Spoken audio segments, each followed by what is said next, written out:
پاکستانی سیاست میں کچھ سیاستدان ایسے بھی ہیں جو اپنے بے باک انداز، دبنگ لہجے اور عوامی مزاج کی وجہ سے خاص پہچان رکھتے ہیں۔ کوئی انہیں سیاست کا شورش پسند لیڈر کہتا ہے تو کوئی عمران خان کا سب سے وفادار ساتھی۔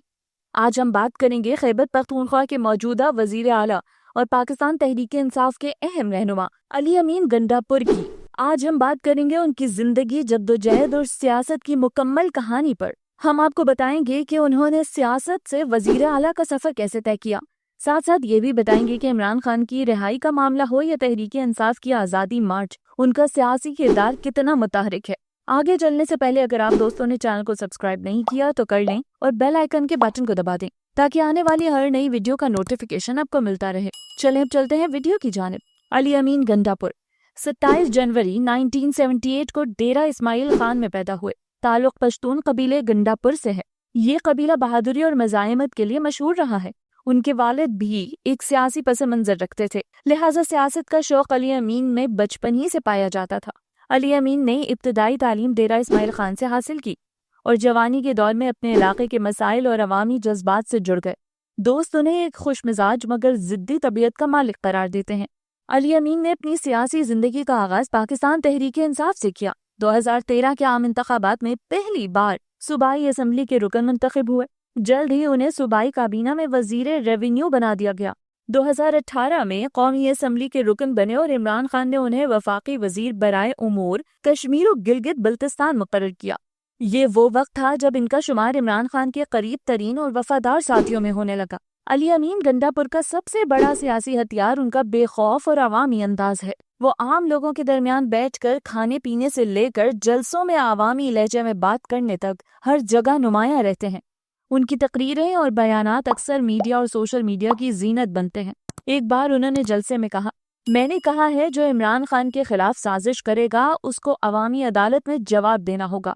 ایسے جملے ان کے سیاسی کردار کو مزید نمایاں کرتے ہیں۔ علی امین گنڈاپور کا ذکر ہو اور تنازعات نہ آئیں، یہ ممکن نہیں۔ وہ کئی بار سخت زبان استعمال کرنے پر تنقید کی زد میں آئے ہیں۔ ایک بار اسمبلی کے اندر ان کی گرجدار تقریر نے سب کو حیران کر دیا۔ اسی طرح جب جلسے میں انہوں نے اپوزیشن کو للکارا تو ان کے الفاظ کئی دن میڈیا پر چلتے رہے۔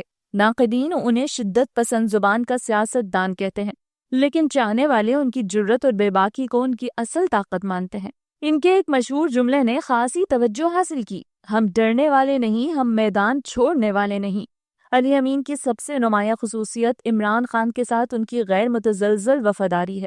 دھرنوں میں ہوں یا لانگ مارچ، وہ ہمیشہ فرنٹ لائن پر نظر آئے۔ 2022 کے آزادی مارچ میں بھی علی امین کا کردار نمایاں رہا۔ وہ کہتے ہیں عمران خان ہمارا لیڈر ہے، ہم اس کے ساتھ ہیں، کھڑے ہیں، چاہے حالات کیسے ہی کیوں نہ ہوں۔ یہی وجہ ہے کہ کارکنان انہیں ایک وفادار اور جرت مند لیڈر کے طور پر دیکھتے ہیں۔ سال 2024 کے عام انتخابات میں تحریک انصاف کی بڑی کامیابی کے بعد علی امین گنڈاپور کو خیبر پختونخوا کا وزیر اعلیٰ منتخب کیا گیا۔ یہ ان کے سیاسی کیریئر کی سب سے بڑی کامیابی تھی۔ وزیر اعلیٰ بننے کے بعد انہوں نے اعلان کیا کہ وہ صوبے میں تعلیم، صحت، روزگار اور امن و امان کے نظام کو بہتر بنائیں گے۔ انہوں نے کہا، خیبر پختونخوا کے عوام نے ہمیں بھاری مینڈیٹ دیا ہے، ہم ان کی توقعات پر پورا اتریں گے۔ صوبے کے ترقیاتی منصوبوں میں ان کی دلچسپی نے انہیں عوام کے اور قریب کر دیا۔ جہاں ایک طرف عوامی حلقے انہیں ایک مضبوط اور بہادر لیڈر مانتے ہیں، وہیں اپوزیشن اکثر ان پر تنقید بھی کرتی ہے۔ کچھ لوگ انہیں سخت مزاج قرار دیتے ہیں تو کچھ کہتے ہیں کہ وہ جذباتی ہو کر فیصلے کرتے ہیں، لیکن ان سب کے باوجود ان کی مقبولیت میں اضافہ ہوتا کیا؟ خاص طور پر نوجوانوں میں ان کے انداز کو پسند کیا جاتا ہے۔ سیاسی مبصرین کا ماننا ہے کہ علی امین گنڈاپور مستقبل میں تحریک انصاف کی مرکزی قیادت میں بھی اہم کردار ادا کر سکتے ہیں۔ ان کا دبنگ انداز اور وفاداری انہیں ایک الگ شناخت دیتی ہے۔ اگر وہ اپنی توانائیاں درست سمت میں استعمال کریں تو وہ عمران خان کے بعد پارٹی کے بڑے لیڈروں میں شامل ہو سکتے ہیں۔ یہ تھی علی امین گنڈاپور کی زندگی اور سیاست کی تفصیلی کہانی۔ ایک ایسا لیڈر جو اپنے بے باک انداز اور عوامی سیاست کی وجہ سے پاکستان کے سیاسی منظرنامے پر ایک خاص مقام بنا چکا ہے۔ اگر آپ کو یہ ویڈیو پسند آئی ہے تو چینل کو ضرور سبسکرائب کریں، ویڈیو کو لائک اور شیئر کریں، اور کامنٹ باکس میں ضرور بتائیں کہ آپ کے خیال میں علی امین گنڈاپور کا پاکستان کی سیاست میں مستقبل کتنا روشن ہے۔